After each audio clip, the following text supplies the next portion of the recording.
your lettuce may still be alive, but if it is suddenly stretching upward, producing smaller leaves, tasting bitter, or forming a flower stalk, it is already telling you that the season has changed. That does not mean your summer garden is finished. It means the crop that worked in spring is no longer the crop best matched to the heat. And the good news is that you do not have to spend the rest of summer staring at empty pots. There are leafy plants that keep producing when lettuce slows down, bolts, or becomes too bitter to enjoy. Some of them climb, some spread, some are harvested for tender tips. One may already be growing in a sweet potato container, and another may be something you have pulled out as a weed. By the end, you will know which choices are best for beginners, which ones handle hot and humid weather, which ones fit a small container, and which ones belong in salads instead of cooked meals. The goal is not to find one perfect copy of lettuce. The goal is to keep fresh, edible leaves coming from your garden even after spring greens have reached their limit. Before choosing replacements, it helps to understand what lettuce is doing. Lettuce is naturally a cool season plant. When days become longer and temperatures rise, the plant begins shifting energy away from producing broad, tender leaves and toward reproduction. The center starts to stretch, the stem becomes taller, new leaves become smaller, and the flavor can turn noticeably stronger or bitter. Watering may reduce stress, and afternoon shade may delay the process. But once bolting has begun, you cannot reliably turn that plant back into the compact spring lettuce it used to be. Many gardeners respond by sowing more seed in the same hot soil, only to watch germination become uneven and young seedlings struggle in the afternoon sun. That repeated disappointment can make it feel as if leafy vegetables are impossible in summer. They are not. The mistake is assuming every leafy crop wants the same season. Some plants truly enjoy warm weather. Others simply tolerate heat better than lettuce. A third group can continue producing if you protect the roots, maintain even moisture, and give them relief from the harshest afternoon conditions. Understanding those differences is what turns a summer list into a practical planting plan. The first plant is Swiss chard, and for many gardeners it is the easiest bridge between spring lettuce and summer greens. Swiss chard is not the most tropical plant on this list, but it often keeps growing through warm conditions far better than lettuce. It also gives you a generous harvest from a relatively small amount of space. The plant grows from a central crown, sending up broad leaves on sturdy stems that may be white, red, pink, orange, or yellow depending on the variety. In a container, give it enough room for the roots and a steady supply of moisture. A medium to large pot works much better than a shallow bowl that dries out every few hours.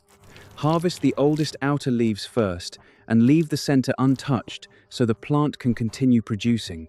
Young leaves are tender enough for salads, while mature leaves are usually better chopped and cooked. The stems can also be cooked, although they may need a little more time than the leafy portion. The biggest summer mistake with Swiss chard is allowing the root zone to swing from very wet to bone dry. That stress can slow growth and make the leaves tougher. In extremely hot areas, a little afternoon shade can improve leaf quality without turning the plant into a shade crop. If you have room for only one dependable leafy vegetable, Swiss chard is a strong place to begin. Swiss chard may be the easiest choice, but the next plant is the one that changes the shape of a summer garden. Malabar spinach does not sit quietly in a low rosette. It climbs. It is not true spinach, and that distinction matters because it behaves like a warm season vine rather than a cool season leaf crop. As the weather warms, Malabar spinach can become more vigorous, sending fleshy stems upward around a trellis, fence, balcony railing, or simple support. It is especially useful when floor space is limited, but vertical space is available. Grow it in a container with enough soil volume to hold moisture, because a small pot can dry quickly under a wall of leaves. Harvest tender tips and younger leaves, cutting just above a healthy node so the plant branches and produces more shoots. The leaves are thicker than regular spinach, and when cooked, they can develop a slightly slippery or mucilaginous texture. Some people love that quality in soups, stews, and quick sautés, while others prefer the youngest leaves used in smaller amounts. This is not a perfect lettuce substitute in texture, and it should not be presented as one. Its value is different. It gives you a climbing, edible green at the exact time many cool season leaves are failing. Keep the plant watered evenly, guide the vines before they become tangled, and harvest regularly so the growth stays tender instead of becoming a mass of long, unmanageable stems. If the texture of Malabar spinach is not for you, Amaranth offers a completely different kind of summer harvest. Amaranth is a broad group of plants, and some varieties are grown for grain, some for ornamental color, and some specifically for tender leaves. When you grow an edible leaf variety, the young leaves and tips can be harvested as cooking greens. Amaranth generally appreciates warmth and can grow quickly once established. Instead of waiting for the plant to become tall and woody, begin taking tender tips while the stems are still soft. Pinching the top encourages branching, and those side shoots create more future harvest points. In a small bed, you can space plants for larger individual specimens. In a container or short row, you can sow more densely and harvest younger leaves, as long as the plants still receive enough light and air movement. Green varieties blend easily into soups, stir-fries, and simple sautés, while red or purple varieties add dramatic color to the garden. Do not assume every volunteer amaranth in every location is automatically something you should eat. Use seed from a trusted edible variety. Identify the plant correctly and avoid collecting from areas that may have been treated with unsuitable chemicals. Amaranth can also self-seed if flower heads are allowed to mature, so decide whether you want future volunteers or whether you would rather keep harvesting tips and remove flowers before they set seed. The next green may already be growing in a container you planted for a completely different reason. Sweet potato vines are usually grown for their underground roots, but the tender leaves and shoot tips are also edible when they are correctly identified and prepared. This is one of the most useful examples of a multi-purpose summer crop. Sweet potatoes enjoy warm weather, spread vigorously, cover exposed soil, and can provide small harvests of leaves while the roots develop below. The key is moderation. If your main goal is a good crop of sweet potatoes, do not strip the vines bare. The leaves are the plant's solar panels, and the roots depend on them. Take a few tender tips from several vines, rather than removing most of the foliage from one section. The young leaves can be cooked in soups, stir-fries, or simple boiled dishes. They are not the same as regular potato leaves. That distinction is essential. Sweet potato foliage is used as an edible green in many cuisines, while the foliage of ordinary potatoes should not be treated as a leafy vegetable. In a grow bag or large container, keep the soil evenly moist but well drained. If the vines become too long, selective tip harvesting can help manage the plant without destroying its ability to feed the roots.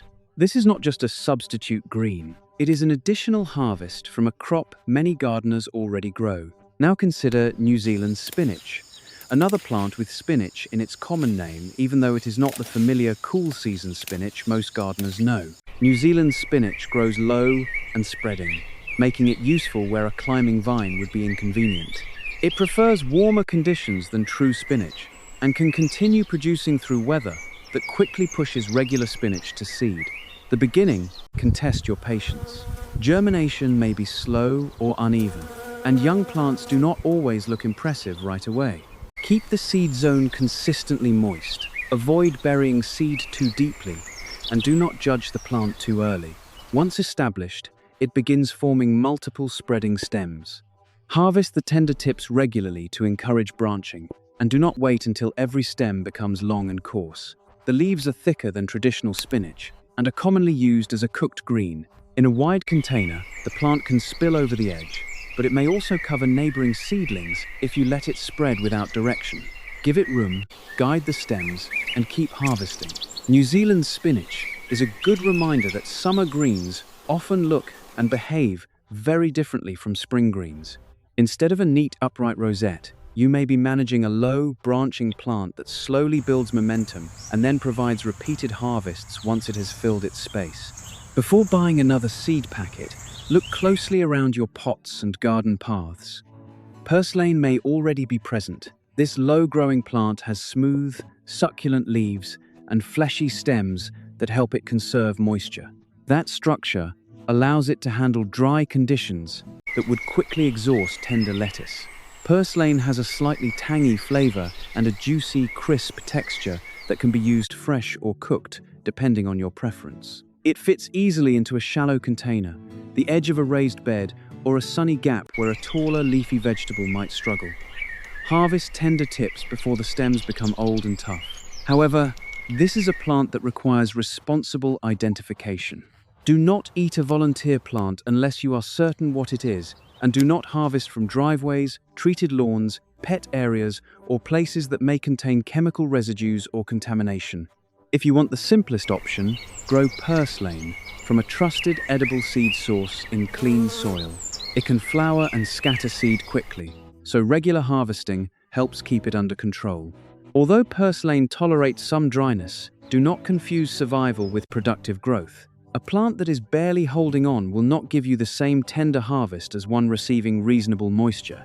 Its strength is resilience, but good care still improves the quality of the leaves. At this point, one distinction can determine whether the rest of your summer planting succeeds or struggles. Heat-tolerant does not mean every plant wants the hottest corner of your garden. Malabar, spinach, sweet potato, amaranth, and purslane are naturally better suited to warm conditions than crops such as kale or sorrel. But even true warm-season plants can suffer when roots overheat in a small black container, when the soil dries completely by early afternoon, or when leaves are exposed to reflected heat from concrete and walls. The temperature around the roots matters just as much as the temperature of the air. A layer of mulch can slow moisture loss and reduce sudden swings in soil temperature. A larger container usually stays more stable than a tiny one. Deep watering is more useful than repeatedly wetting only the surface. Morning sun with some afternoon protection can preserve leaf quality for plants that tolerate warmth but do not enjoy extreme heat. Watch the plant instead of relying only on a schedule. Are the newest leaves becoming smaller? Is growth slowing even though the soil contains nutrients? Does the plant wilt every afternoon and recover only at night? Is the flavor becoming stronger than you enjoy? A plant can remain alive while producing leaves that are too tough, bitter, or damaged to be worthwhile. The goal is not survival. The goal is steady, usable growth. With that in mind, collards deserve a place in the summer garden, especially for gardeners who want large leaves for cooked meals. Collards often tolerate warm weather better than many other members of the cabbage family, but they are not invincible. The plant can become wide, so give it a container or bed space large enough for the leaf spread. Harvest the lower outer leaves and leave the growing point at the top intact. This allows the stem to continue rising and producing new foliage. Younger leaves are usually more tender, while larger, mature leaves benefit from longer cooking. During intense heat, afternoon shade can reduce stress, especially when the plant is growing in a container that heats rapidly. Keep the soil consistently moist, but do not leave the roots in waterlogged soil. Collards also attract chewing insects, and warm weather can increase pest pressure. Check the undersides of leaves, rather than waiting until holes cover the entire plant. A few minutes of regular inspection is easier than trying to rescue a heavily damaged crop. Collards are useful because they provide substance. They are not just a garnish or a few leaves for flavor.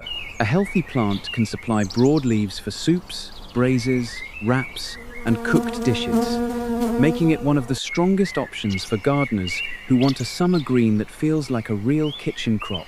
Basil belongs on this list for a different reason. It is an herb, not a direct replacement for lettuce, but warm weather is exactly when basil can become most productive. A well-branched basil plant may provide repeated harvests for sauces, sandwiches, salads, soups, and cooked dishes. The secret is not simply letting it grow tall. Pinch or cut the stem just above a pair of healthy leaves. That encourages 2 new branches to develop below the cut. Repeat that process as the plant grows, and one stem gradually becomes a bushier plant with many harvest points. Do not remove nearly all the foliage at once, and do not allow every stem to flower if your goal is tender leaves. Flowering is natural and valuable to pollinators, but once a plant directs more energy into flowers and seed, leaf production may change. You can keep one plant for flowers and harvest another more regularly. Basil likes warmth, but a small pot can still dry dangerously fast. If the leaves collapse every afternoon, increase the soil volume, water more deeply, or provide relief from the hottest reflected sun. Good drainage is equally important because constantly saturated roots create a different kind of stress. Basil expands what a summer green can mean. It may not fill a salad bowl by itself, but a handful of fresh leaves can transform the flavor of an entire meal.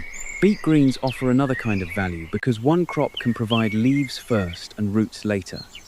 The young leaves are tender enough to use as baby greens, and larger leaves can be cooked much like chard. If your main goal is beet roots, remove only a small number of leaves from each plant. Taking too much foliage reduces the plant's ability to build the root below. If your main goal is greens, you can sow more densely and harvest younger leaves without expecting every plant to form a large beet. That decision should be made before you plant, because it changes spacing and harvesting. In containers, use enough depth for root development and keep the soil evenly moist. Heat can make a shallow pot dry quickly, and inconsistent moisture may slow growth. Beet greens are not tropical leaves, so in very hot climates they may perform better with afternoon shade or as a late summer crop when temperatures begin to ease. Their advantage is flexibility. You can grow them for baby leaves, mature cooking greens, colorful stems, or roots. Instead of asking one plant to do all those jobs at the same time, choose your priority. A container planted for tender greens can be harvested differently from a row planted for full-size beets.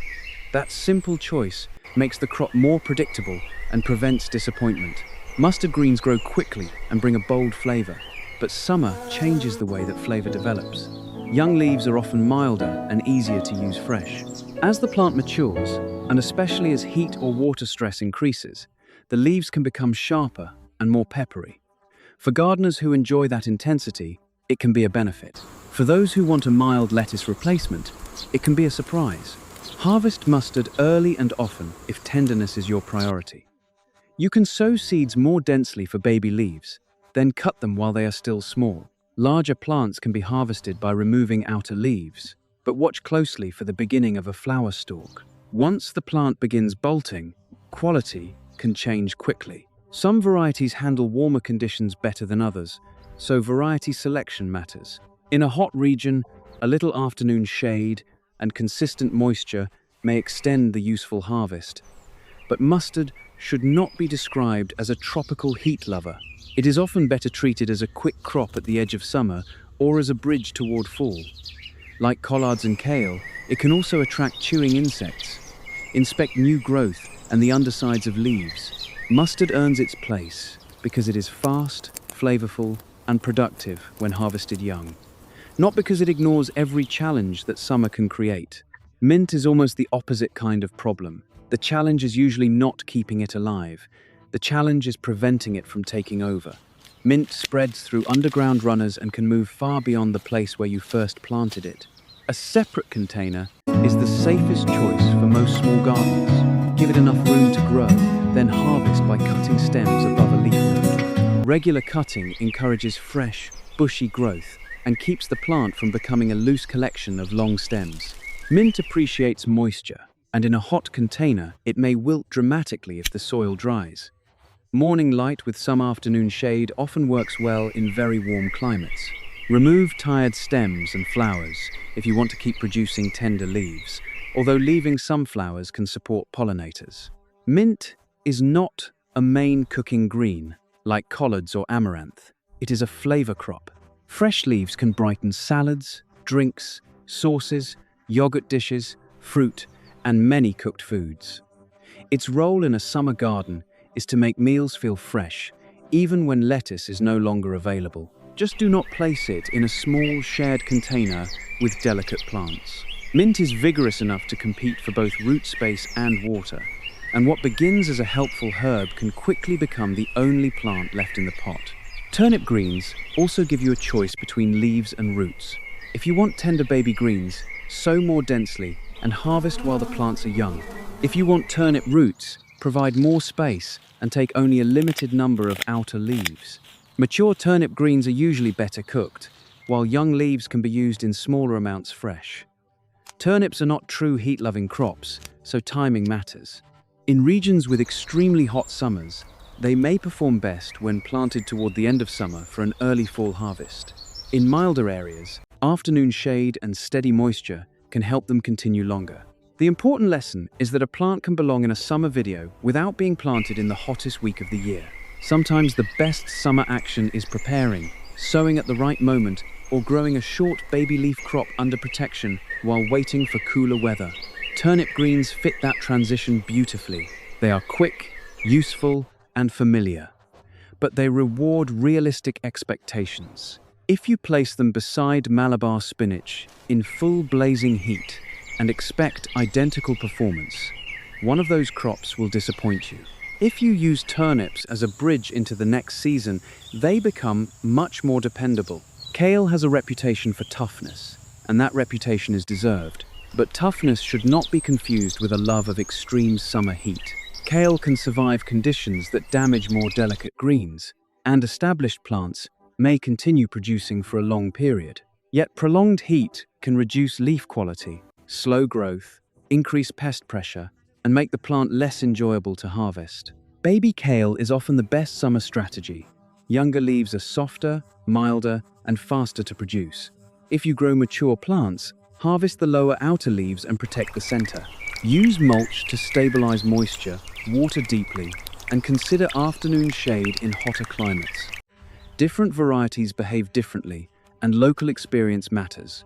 A gardener near a cool coast may harvest kale through summer with little difficulty, while someone in a hot inland or southern climate may find that the plant survives but produces poorly until temperatures fall.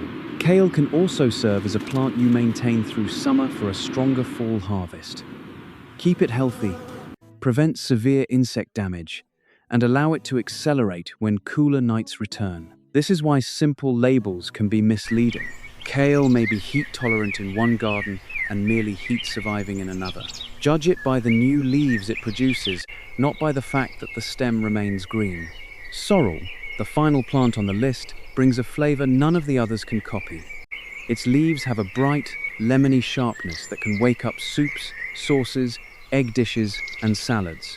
Young leaves are usually the most pleasant, and a small amount can provide plenty of flavor. Sorrel is often grown as a perennial in suitable climates, returning year after year, but its summer behavior depends strongly on local conditions. In moderate warmth, it may continue producing with regular moisture. In intense heat, it can slow down, become tougher, or benefit from afternoon shade. Harvest outer leaves and protect the center so the plant can keep growing. Sorrel is not a plant to use as the entire base of every salad. Its strong flavor makes it better as an accent. It also naturally contains oxalates, so anyone who has been advised to limit high oxalate foods should follow their own medical guidance. That does not make sorrel a bad crop. It simply means edible plants should be used with the same common sense you bring to every other food. Sorrel closes the list because it proves an important point. A summer garden does not need 14 plants that taste and behave exactly like lettuce. It needs a collection of leaves with different strengths, flavors, forms, and seasons. Now that all 14 plants are on the table, the most useful step is not planting every one of them. It is narrowing the list to the few that match your climate, your space, and the way you actually cook. For a beginner who wants one reliable leafy crop, Swiss chard is difficult to beat. It grows in a manageable shape, responds well to outer leaf harvesting, and works in both salads and cooked meals depending on leaf age. For hot, humid weather, Malabar spinach is one of the strongest choices because warmth encourages the vine rather than immediately pushing it out of production. Amaranth and sweet potato leaves also belong in that warm season group. For vertical space, Malabar spinach clearly stands out. For a wide, low container, New Zealand spinach or purslane may be a better fit. For cooked meals, think about amaranth, collards, Swiss chard, and sweet potato leaves. For fresh use, baby Swiss chard, purslane, baby beet greens, and small amounts of basil, mint, or sorrel can create variety. None of those is identical to lettuce, but together they make a summer menu much more interesting than one bowl of leaves ever could. If you want crops that provide more than one type of harvest, sweet potatoes, beets, and turnips deserve special attention.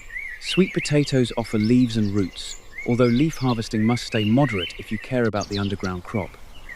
Beets can be grown densely for baby greens or spaced for roots. Turnips can provide quick leaves and later roots when timing is right.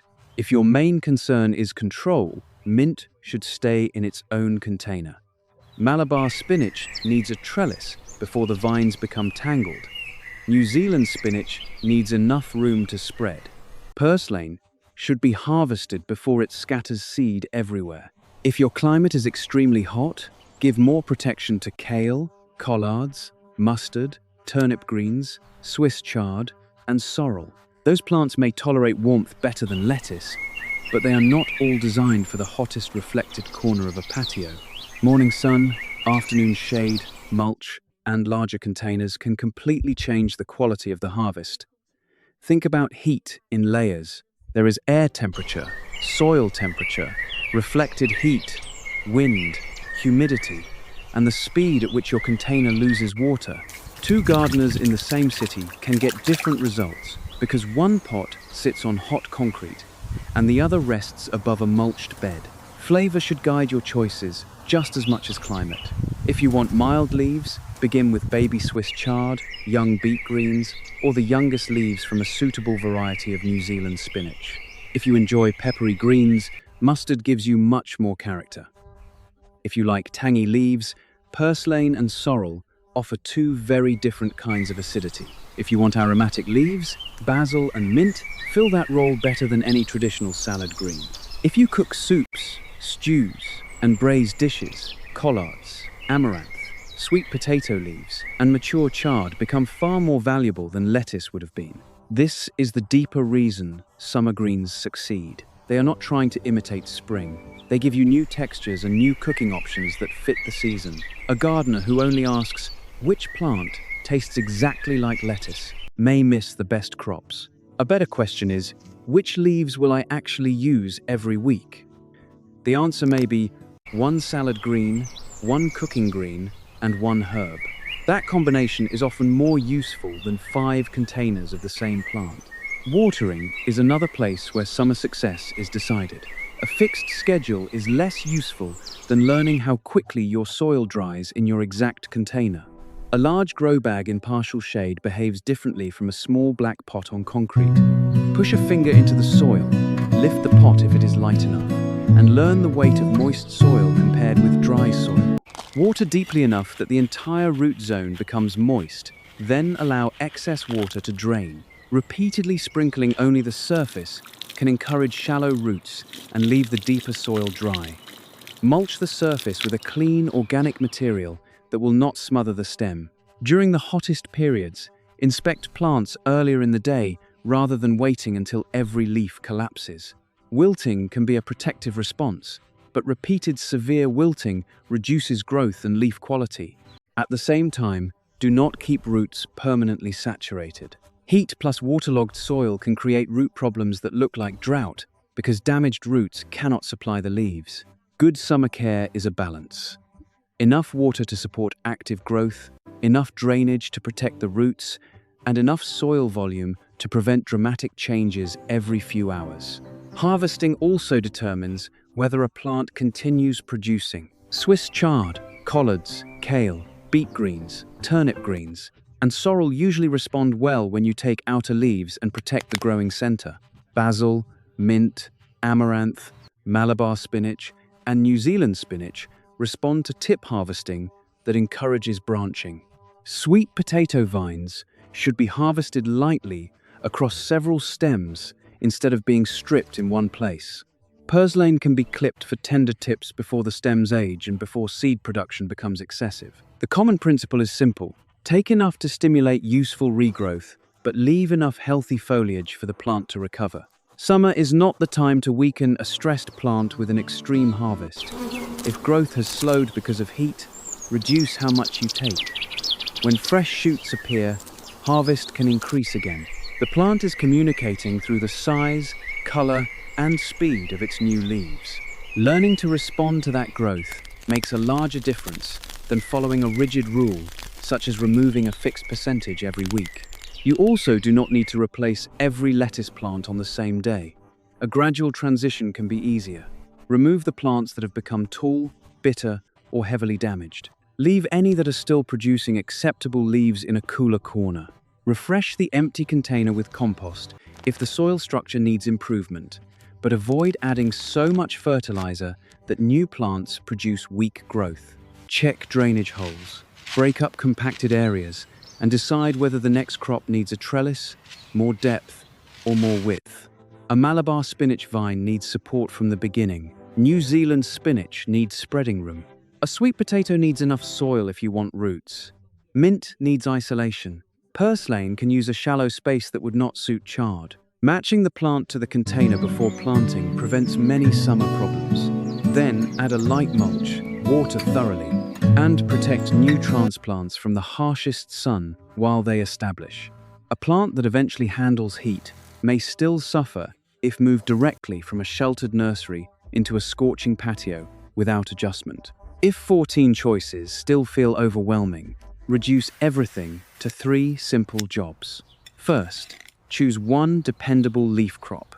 Swiss chard is the easiest recommendation for many beginners because it is productive, familiar, and flexible in the kitchen. Second, choose one true warm season performer. In hot and humid conditions, that may be Malabar spinach. In a sunny bed where you prefer cooked greens, it may be amaranth. In a large container where you also want roots, it may be sweet potato. Third, choose one plant based on flavor and space.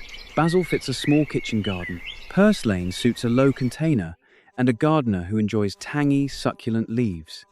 Mint works for drinks and sauces if it stays in its own pot. Collards work for someone who cooks hearty greens. This 3-plant plan gives you variety without turning the garden into a complicated experiment. One plant provides steady leaves, one embraces the heat, and one connects the harvest to the food you already enjoy. As the season continues, keep notes. You do not need a complicated spreadsheet. Write down which container dried fastest, which plants still produced tender leaves after a hot week, which crop attracted the most insects, and which greens you actually used in the kitchen. Your own garden will teach you more than any universal ranking. A plant that performs beautifully in a humid climate may struggle in a dry one. A crop that thrives in a raised bed may overheat in a small pot. A leaf that one person loves may have a texture another person dislikes. Those differences are not failures, they are information. Next summer, you can plant more of what earned its space and less of what only survived. You can move a sensitive plant to morning sun, increase container size, install a trellis earlier, or begin a transition crop at a better time. The goal is not to prove that all 14 plants belong in every garden. The goal is to discover which few become reliable in yours. And remember that lettuce is not gone forever. When temperatures begin to fall, you can return to the crisp leaves you enjoyed in spring. You may even find that lettuce performs beautifully again when nights become cooler and the soil no longer overheats. Summer greens are not enemies of lettuce. They are partners in a seasonal garden. Lettuce serves you in cool weather. Warm season vines, herbs, cooking greens, and edible leaves take over when summer intensifies. Then, cool season crops return in fall. Once you begin planting in rhythm with those changes, gardening becomes less about rescuing the wrong crop and more about choosing the right one at the right time. You spend less energy fighting bolting, repeated germination failures, and bitter leaves. You spend more time harvesting plants that are doing what they naturally want to do. One final decision is whether to begin with seed or a young transplant. Warm season plants such as amaranth, Malabar spinach, basil, purslane, and sweet potato slips can establish well in summer when moisture is managed carefully, but newly germinated seedlings still have shallow roots and can dry out quickly. Sow into pre-moistened soil, keep the surface from crusting, and protect the seed zone from the strongest afternoon sun until roots move deeper. For slower starters, such as New Zealand spinach, patience matters more than repeatedly disturbing the soil to see whether anything is happening. Transplants give you a head start, but they also need a gradual adjustment to outdoor light and heat. A plant raised under greenhouse shade can scorch when placed immediately on a bright patio. Give it a few days of increasing exposure, water the root ball thoroughly, and avoid transplanting at the hottest moment of the day. This small establishment period often decides whether a plant begins growing or spends weeks recovering. Also, pay attention to food safety. Wash harvested leaves in clean water, discard damaged or questionable material, and only eat plants you can identify with confidence. Do not assume that a volunteer plant is safe, because it resembles something in a video. A productive garden is built on curiosity, but a safe garden is built on correct identification and clean growing conditions. Start small, observe closely, and let the plants show you what works.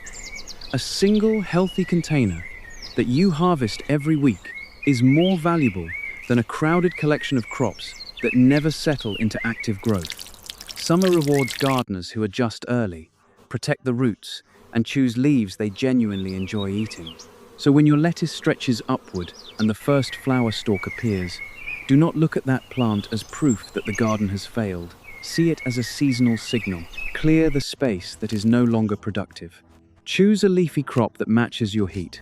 Give its roots enough soil, protect the moisture, and harvest according to the way that particular plant grows. Start with Swiss chard if you want simplicity. Add Malabar spinach, Amaranth, or sweet potato leaves if you need a true warm weather performer. Then choose basil, purslane, collards, mint, beet greens, mustard, turnip greens, kale, New Zealand spinach, or sorrel, according to your space and your meals. You do not need all 14. You only need the right combination for your garden. When lettuce quits, your garden is not telling you to stop. It is telling you to change with the season. And once you make that change, summer can become one of the most diverse and satisfying times to harvest fresh leaves at home.